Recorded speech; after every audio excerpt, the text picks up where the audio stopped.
Le 30, ça va. Rien que la victoire. Le 30 novembre. Arofal Dominique Dago.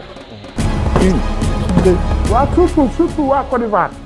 tamit dañ leen di woo ci affaire yi bu baax a baax a baax. waaw di wax Sénégal yëpp na gars yi participer incha allah xam nga seetaan doomu Sénégal dem si Eric Favre TV le 30 novembre. ñu seetaan foofu la combat yi di amee incha allah. Le 30 novembre, Abidjan devient la capitale du MMA africain. À l'hôtel Onomo, la Ligue Eric Favre Nation MMA organise le tout premier événement professionnel de MMA en Côte d'Ivoire. Un show spectaculaire, 12 combats, 24 guéris, pour une soirée historique. Avec des invités d'exception, Reug, champion du monde MMA poids lourd, et Iron Bibi, l'homme le plus fort au monde. Balla Gaye 2, Eumeu Sène et Tapha Tine, les ténors de l'arène sénégalaise. Ne manquez pas ce rendez-vous explosif où chaque seconde compte. Achetez vos billets maintenant ou suivez l'événement en direct sur ericfavretv.com grâce au pay-per-view. Ligue Eric Favre Nation MMA, le rêve africain devient réalité. Soyez là où tout commence. Albouri fera face à l'Ivoirien Casse la Machine. Sérigné Niaï 2 affrontera le Camerounais Pierre Foff. Petit Lo sera opposé au Burkinabé Mano Israël. Adafas affrontera le capitaine de l'équipe MMA de la Côte d'Ivoire Dago Dominique. Et Tafsir Ba, le champion du monde de kickboxing, affrontera en commun event Amao Sadik. acca salaamaaleykum mbokk Sénégal salaamaaleykum mbokk internet Lutte TV ginnaaw bu ñu leen nuyu rek di leen ziar tey nag ñu ngi fii rek kër Mame Père Ba fekk si fi nag Papa Sow mën na ne ku ne jàmbaar production ne Papa Sow ni may tooñee rek nee naa alpulaar yi moom ñi si baax bëriwul waaye xam naa ne daal Papa Sow daal papa moom ku baax la Père Ba tam xam naa ne ku baax la papa maa ngi lay nuyu bu baax a baax di la ziar. ni lay fay di nuyu mbokki internet yi suivre Lutte TV yëpp.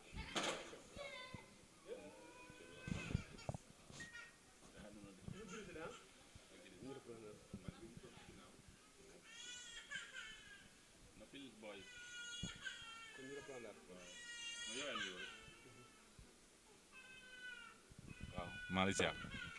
waaw Boucar ñu ngi lay nuyu di nuyu mbokk internet yi suivre Lutte TV yëpp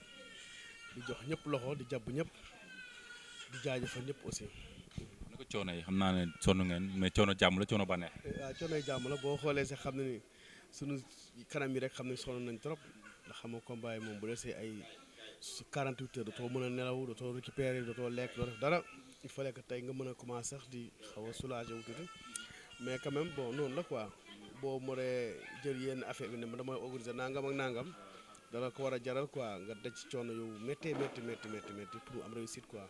ngeen organiser bés bu toll nii mu nekkoon nag challenge mu nekkoon défi ñu bëri gis nañ ne vraiment jàmbaar la structure ba mu ñëwee ba tey mu ngi imposé wu mu ngi innové mais ngeen waroon tëgg un combat royal ñu bëri naan lii du combat ñu bëri jàpp ne ba si yenn influenceurs yi sax ni ma ko mën a waxee entre guillemets jàpp ne bu ñu dugalul seen loxo ci bés bi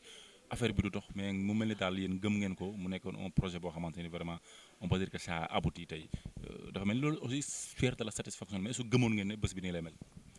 waaw ñun jàmbaar suñu vision dafay xaw a sori trop ci yenn affaire yi ndax ñun fi ñuy gisee ak fi yenn nit ñi gisee day xaw a ute tuuti quoi ñun dañuy dund sport la ñuy dund sport te sport nag boo ko bëggee dund il faut nga am vision bu leer il faut tamit nga am xol bu laab mooy nit ki lu mu mën da ngay xam ni Bokar moo mën lii ci liggéeyam la moo ko mën da nga koy nangul kenn lu mu mën nga nangu ko bu baax nag sa bët day ubbeeku da ngay mën a gis lépp da ngay xam lépp foo dugg rek après da ngay xam ni nii lay demee parce que mi tax combat Siteu bi ak Modou nga dégg ay combat bi du combat du nangam dana dem ba ci càppaandaw ba may leen ku leen ko yombalal moo la ko jafeel ñun nag ñun non seulement xam na ne loolu day xew ci géew bi mais xam na tamit loolu mooy xew ci kaw gradé yi moo tax ni ñu organisé géew bi noonu la organisé ñu fa war a ñëw ñëpp quoi waaw organisation boobu. si mesure de sécurité mu mel ni maanaam tey bàyyiwu leen dara da ngeen jël da ngeen fàtte fépp li ko gars yi di waxee. waaw ñun bon loolu moom dañ ciy remercier état dañu remercier commissaire yi nekk Dakar yëpp gouverneur préfet ñëpp ndax bu ñëwee taxaw dem réunion de sécurité police ak gendarmerie ne li lañ bëgg. nii leen ko bëggee ñu xool ni ñu ko bëggee ñoom ñu joxe leen ko noonu ba tax nag ñu leen di remercier ndax ñun jox na leen suñu ñàkk mais xam na ne li ñu indil bu doon dañuy fay ñun benn lañ fay ñoom indi nañ 10 wax dëgg yàlla tey jàmbaar bu doon li ko police la wax police dana ko lii lay débloqué ci ay moyens lii la jàmbaar jël jox ko mais bi ñu ñëwee xam na ni police ak gendarmerie lan leen fay indi nañ 4-5 fois plus loolu rek pour mu baax la moo tax ñu leen di gërëm ñëpp mooy sécurité Sénégal bi ñu ko yor ñëpp force de l'ordre yi ñu ngi sant ñëpp ba ci sapeur pompier yi ñu ngi gërëm ñëpp ndax ñoom ba dem minuit moins ñu ngi esat minuit moins ñoom ñu ngi esat laay wallaay man maa ngi fa toog man moom maa ngi fa kon nag ñu ngi leen sant di leen gërëm gis nañ seen taxawaay wax dëgg yàlla kon bëgg nañ ci ñoom jàmbaar bëgg nañ ci ñoom. am ngeen satisfaction aussi ci déroulement programme bi yëpp début ba à la fin. waaw ndax programme bi gars yi bi ñu waxee lan ngeen indi ñu leen indi ñu kenn Ngaaka Blindé la ñuy indi gars yi non loolu dafay mu ñu leen non boo amee pressentiment xam spectacle xam làmb da nga xam ne jarul invitation jarul folklore waykat yi ñëw tëggkat yi ñëw indi benn Ngaaka Blindé rek ndax mbëri am na mbëri wàcc bàqu si ñu war a woy olof yi ak séeréer yëpp woy nañ fecc tëgg na ñaari mbëri nga gisee ñu joxante si kaw côté bu nekk côté gauche côté droite tur bi ñu joxe loolu day spectacle dafa doy spectacle man mi rek leen loo si defaatoon rek après day mujj rambax quoi day mujj xumbuwul ba dootoo ko mën a contrôler moo tax man démb man kontaan naa te am naa te man damaa xaw a compliqué te xam naa ne kon comme que man kontaan naa rek ñi nekkoon ci jàmbaar rek ak ñi bëgg laab ñëpp bëgg nañu man dama kontaan mais ñoom dañoo bëgg waaw. kon jàmbaar peut le faire jàmbaar laa fait organiser un combat royal boo xamante ni vraiment RAS rien à dire côté organisation à toute sincérité. ok bu dee gisee ngeen ko noonu rek danañuy wax alhamdulilah ndax loolu lañ ci bëggoon quoi mooy ku ñëw daal nga kontaan trop nga bëgg lool côté organisationnel dañoo kontaan trop ba ñu nekkoon ci box yi ñu newoon ci MIP bi ñëpp dañoo kontaan ndax la leen waxoon yëpp de A à Z ñoom damay ñëw après su ma duggee si box yi laaj leen ba xam ngeen kontaan ñu ne ñun kañ sa waay gaaw leen organisé waat gaaw la ngeen organisé waat ndax lu mel nii moom mooy loolu quoi kon sant yàlla. li ñuy déplorer mooy côté sponsoring jàmbaar production ñoo xamul fi ñuy jaar pour mën a décrocher les gros sponsors pour ñu ñëw jàppal leen wala jàmbaar jaar na fi mu war a jaar war lan la parce que suba rek maa ngi koy kaas maa ngi naan ne Sénégal da ngay gis ay jeunes yuy yëngatu si dara tey ñu war leen jàppale war leen accompagner mais souvent gars yi critique sax lañ gën a mën ko encourager nit wala jàppale nit. waaw bon ñun nag suñu bunt pour kenn jàmbaar ubbi na buntam pour ñëpp pour tout le monde waaye nag ñun nii Sénégal léeg-léeg yenn Sénégal doxalee ñu doon doxalee noonu jàmbaar ñëwul pour yalwaan loolu moom il faut mu leer si ñëpp tey jii boo yoroon damay mën a wax sax comme ça damay jël sax exemple laa jël rek Cheikh Diba mi yor budget mi yor finance dëkk parcelle ñun duñ ko dem taxaw di ko raamal exemple laa jël di wax ma Cheikh Diba sunu nit la sunu lépp la sunu dëkkandoo la depuis 2000 xamante nañ tout ça comprendre nga mais duñ ko raamal waxtumaa nag kenn ñëw fee sponsor bëgg la ñëw nga jox ko moom mu jox la ngeen jaayante produit ngay ram ci ginnaaw xam nañ daal dinañ def suñu demande dugal ko fépp ku bëgg ñëw ñu liggéey te li ñu liggéey ak yow danañ ci dem ndax ñi jot a liggéey ñun démb wallahi azim DG yi waxuma ñoom de directeur commercial yi DG en personne ñooy woote ñoom kontaan nañu wallahi azim DG yëpp nag ñu doon liggéeyal ñëpp ku nekk sa directeur woote nañu jàmbaar ne ñun kontaan nañu vraiment ñun bëgg nañu. parce que liggéey bi yomboon na aussi par rapport ci ko. ñun bu ñuy liggéey utuñu si xaalis sponsor yi nii da leen bëgg xam nga da ngay dem fenn bind sponsor bañ ne la waaw ba ngeen d'accord ci prix yéen war a ñëw pour suñu njëkk ci gars yi décider non expliquer ay gauche droite ñun duñu xëccoo duñu wax dara ñun amul problème yéen a bëggatu leen amul problème ñun li ñu war a def dañ koy def dem liggéey ñu war a liggéey jaar fi ñu war a jaar waaw. démb daal mën nañ ne moom journée morte la woon pour Sénégal parce que ñëpp seen xel ci làmb ji la nekkoon politique yeeg ñeneen ak ñeneen a si des dégg naa nee naa démb moom xam naa ne Bassirou Diomaye sax fa mu toog ci bureau xam naa dina ne may tey lu xew Sénégal tey ñëpp làmb ji lañ doon wax. ñun wallaay Azim ñun man am na man na ay à peu près 5 mois wala 6 mois ci ginnaaw bi combat bi taxee ba polémique yi bari ma jël naa sama numéro woo ñu bari ñoo xamante ne nii xool ma opposition xool ma pouvoir nii pour sañoon diw dina ñëw mën naa jël témoin limousine Ousmane Sonko mën naa jël si moom témoin woo naa ko yaa si mu ñëw na dem woo na ma la veille mais yëgu moon ñëw na sax quoi yow yaa mën a ñëw na dem na ma combat bi xam naa dinaa ñëw yëpp quoi ma ne ko mbaa yaa kilifa gi yéen ànd ndax boobu ci loolu la doon waxtaan yaa 6 mois ci ginnaaw ma ne ko noonu mu bëggoon booy ñëw naka la ñuy def ba décroché pro mu ñëw décroché keneen ak ñoom Barta ñëpp 6 mois ci ginnaaw boobu sax coow politique yi sax bëreewul nii ñu bëggoon décroché ñëpp ñu ñëw bu ñëwee def jàmm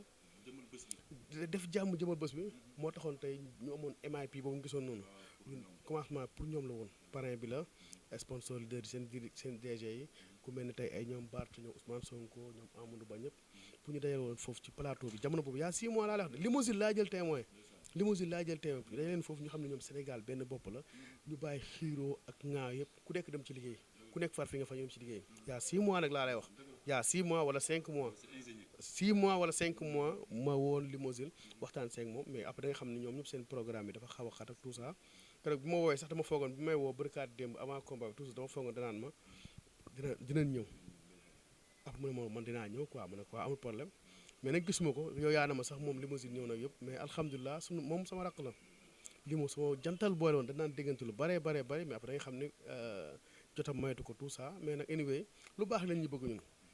lu baax rek la ñuy bëgg si lu baax la ñuy dox mais du ndaw ci ginnaaw mbindeef buy dund dañuy dem rek gañaa ku ñu ñëw ñu ànd ak yow jox la cër bi nga moom defal li nga moom indi woon ñëpp te comme président Diomaye Faye mos naa bëre dëkkam Njagañaaw mos naa fa bëre bapat si dem naa ba Njagañaaw bëre fa bapat toogee premier tour laa toogee keroog lu bapat laay wallaay du caaxaan premier tour laa toogee ay lendemain tabaski loon xama sur lendemain tabaski am na lamb bu daan am foofu noonu demoon naa fa loolu yàgg na nag ay 2003 la woon 2004 yàgg na trop yàlla di def tey ba président jóge fa ba tey ñu am mbër bu mel ni Ngagne Sène aussi nekk révélation waay macha allah ngañ moom ren moom sax dafa doxal sax Ngagne Sène ren dafa doxal moom dafa doxal ñun loolu lañ bëggoon ay président ak ay ministre ak homme politique yi ñu influent ñëpp di ñëw ci làmb ji bu ñu ñëw ci làmb rek làmb dina gën a defaru ñun objectif boobu lañ amoon ñu xam ne combat royal bu mosaan am ci dëkk yu mel ni comme ça boo demoon ay nu mu tudd ay Bulgare nga dem ay Azerbaïdjan am na événement yu mag yoo xamante ni kilifa yëpp dinañ ñëw taxaw te ay bëri lay nekk na ci ay bëri lutte laa la wax. Donald Trump dañuy gis tey ay combat boxe day dem toog. ñu nag 6 mois ci ginnaaw yoo leen amoon dajale kilifa yi ñu xam ne daal Sénégal benn bopp la genre bi loolu la taxoon ñu duggoon ci. mais nag alhamdulilah xam naa ne moom démb moom kuy sénégalais jënd nga PPV yaa ngi toog waaw ndax li Beuz waxee moom alhamdulilah rabbil alamin ne ma Sénégal yëpp seetaan nañ affaire bi quoi. waaw millions yi dugg na. ah bien millions yi day dugg moom loolu c'est forcé combat Siteu Modou Lo ñu ne pay-per-view la bu ñu sañoon nag ñun duñ def pay-per-view dañu koy jaay Sénégal yëpp ñëpp ku rek toog sa kër seetaan ko mais bon xam nga teg ak jamono contexte la jamono moo xaw a naqari te làmb du xaalis bu ndaw moo ko organisé Siteu Modou Lo du xaalis bu ndaw déedéet du xaalis bu ndaw quoi. ni ma la dégg dafa mel ni aussi côté sponsoring côté yenn entreprise yi état yi dafa mel ni souvent lan la day am chantage wala day wala lu. amul chantage mais comme que Sénégal day. am affaire gën a lante ci. non Sénégal day soog a régime bu bees dafa ñëw ñu audité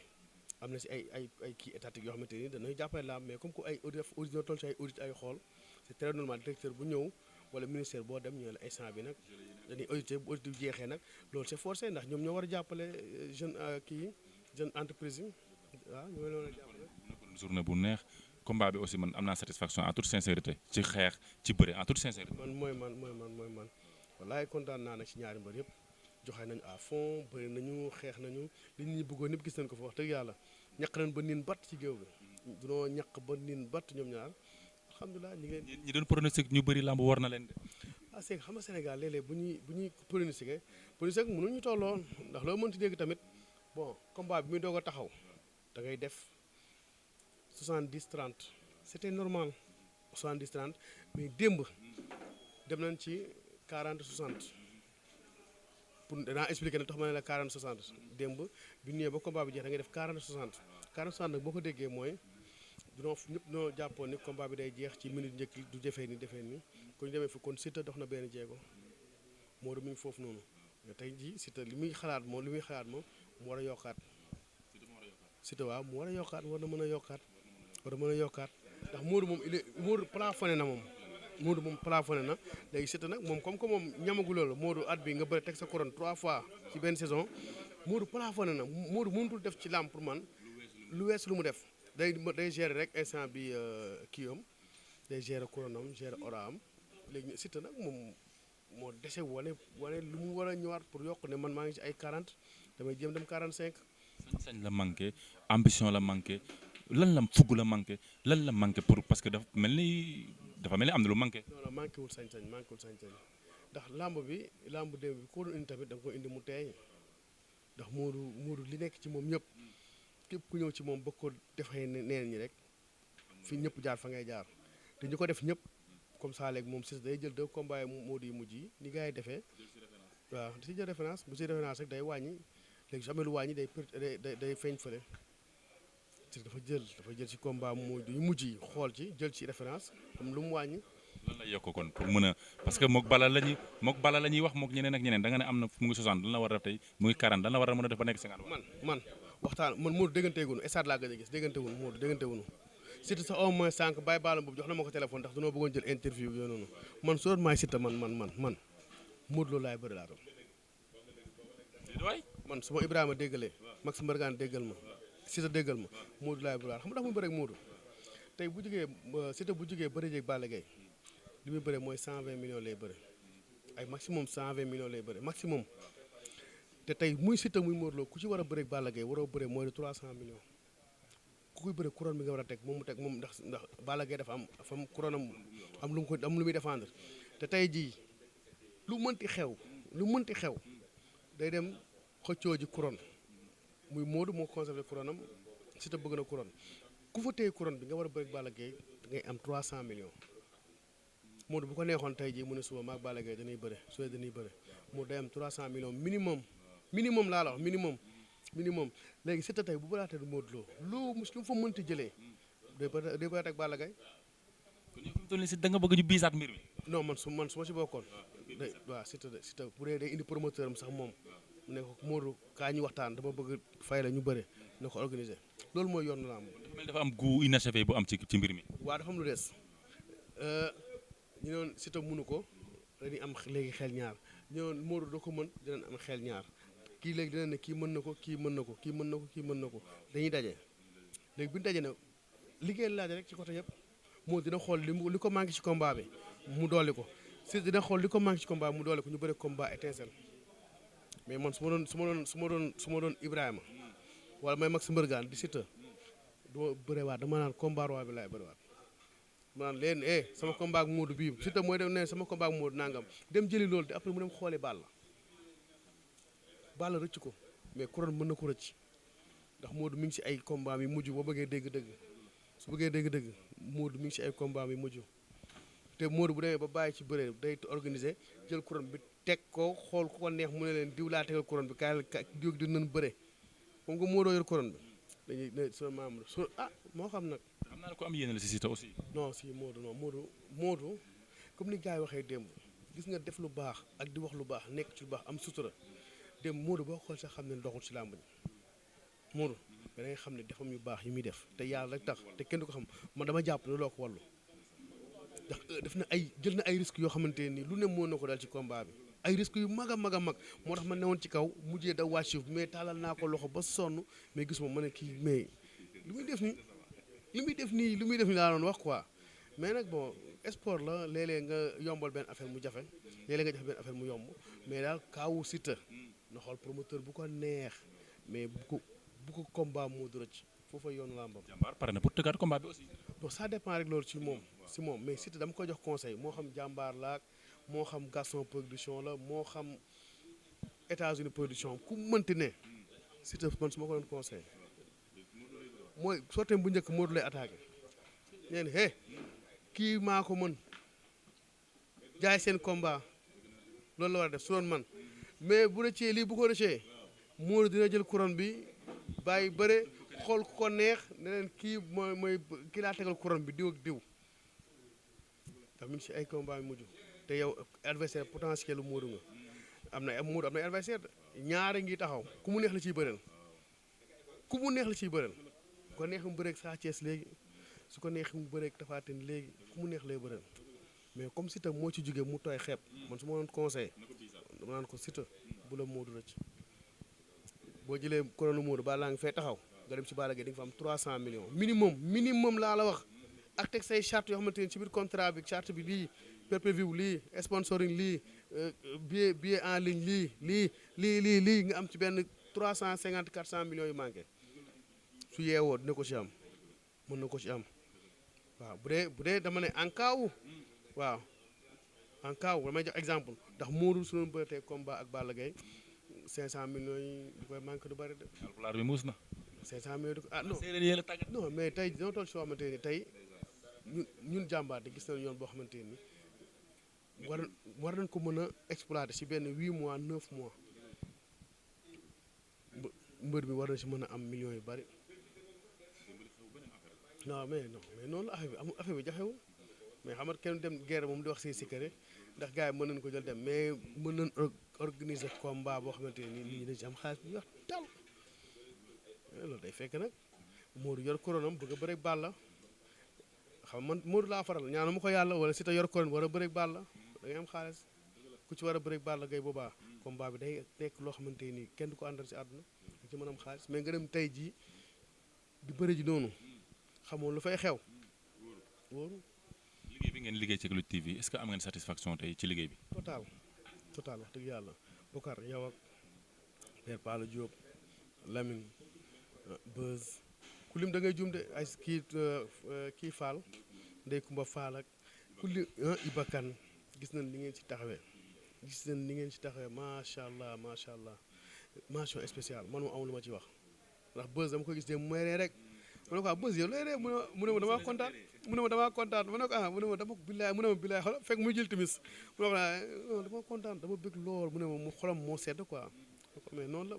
boo liggéey benn affaire pendant des mois sonn ci wax ci dox ci Beuz dem na ci États-Unis def naa 2 fois Beuz dem na fu ne def na lu ne kon moom mention spéciale te rêvam bi muy rêve tamit yàlla mi ngi ko ci dimbale ndax ñu koy doog a teg fii ñi ci nangoon bariwul de daan baay day yàq làmb nangam perpétuité bi nangam man saa ma génne daal def waaw day nelaw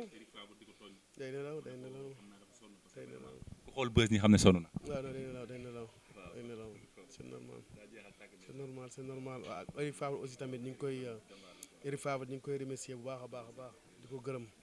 gis nañ taxawaayam quoi monsieur Eric Favre merci à toi suñu partenaire bi ak suñu partenaire bi nga xamante ne nii mooy Sénico ñu ngi koy remercier di ko remercier ci turu Mouhamed Dia ak papam suñu papa ji Père Ablaye Dia di remercier aussi tamit directeur di Sengo Mouhamed Tabago ñu ngi koy remercier bu baax di remercier aussi directeur CO jàpp ma turam trop mais def naa njaare sant suma jumlee ñu ngi koy remercier trop quoi gis nañ seen taxawaay gis nañ seen jàppale ak kan waa TFM gis nañ seen taxawaay Birane Ndour Pape Cissé Mao Cissé Dieng ak ñan waa jàmbaar production Mansour tout le monde équipe jàmbaar bi yëpp jàmbaar news Djili ak Jammeh tout le monde ak ñi jàpp ci combat bi yëpp parrain bi ñi ci jàpp ñëpp daal ñaari camp mbër yëpp muy camp Modou di camp Siteu ak làmb surtout CNG aussi tamit ñu ngi koy remercier ñëpp di ko teg ci loxo président Malick gis nañ taxawaay bi ak esprit dafa ubbeeku open mind la ñu taxaw noonu nii est-ce que on gère ñu essayé moom la ko mu ñu essayé kon ñu ngi koy remercier di remercier képp koo xam ne yaa ngi woon ci làmb yi dem rek ñu lay remercier quoi di wax leen daal ñu kontaan nañu. kontaan naa la. merci Père nag nee ko dinaa ko seet si. dina ko dégg incha allah ok le waaw. 30 ça va. rien que la victoire. le 30 novembre. Arou Fall Dominique Dago. waa surtout waa Côte d'Ivoire tamit dañ leen di woo ci affaire yi bu baax a baax. di wax Sénégal yëpp na gars yi participer incha allah xam nga seetaan doomu Sénégal dem ci Eric Favre TV le 30 novembre. ñu seetaan foofu fa la combat bi di amee incha allah. Le 30 novembre, Abidjan devient la capitale du MMA africain. À l'hôtel Onomo, la Ligue Eric Favre Nation MMA organise le tout premier événement professionnel de MMA en Côte d'Ivoire. Un show spectaculaire, 12 combats, 24 guéris, pour une soirée historique. Avec des invités d'exception, Reug, champion du monde MMA poids lourd, et Iron Bibi, l'homme le plus fort au monde. Balla Gaye 2, Eumeu Sène et Tapha Tine, les ténors de l'arène sénégalaise. Ne manquez pas ce rendez-vous explosif où chaque seconde compte. Achetez vos billets maintenant ou suivez l'événement en direct sur ericfavretv.com grâce au pay-per-view. Ligue Eric Favre Nation MMA, le rêve africain devient réalité. Soyez là où tout commence. Albouri fera face à l'Ivoirien Casse la Machine. Sérigné Niaï 2 affrontera le Camerounais Pierre Foff. Petit Lo sera opposé au Burkinabé Mano Israël. Adafas affrontera le capitaine de l'équipe MMA de la Côte d'Ivoire Dago Dominique. Et Tafsir Ba, le champion du monde de kickboxing, affrontera en commun event Amao Sadik.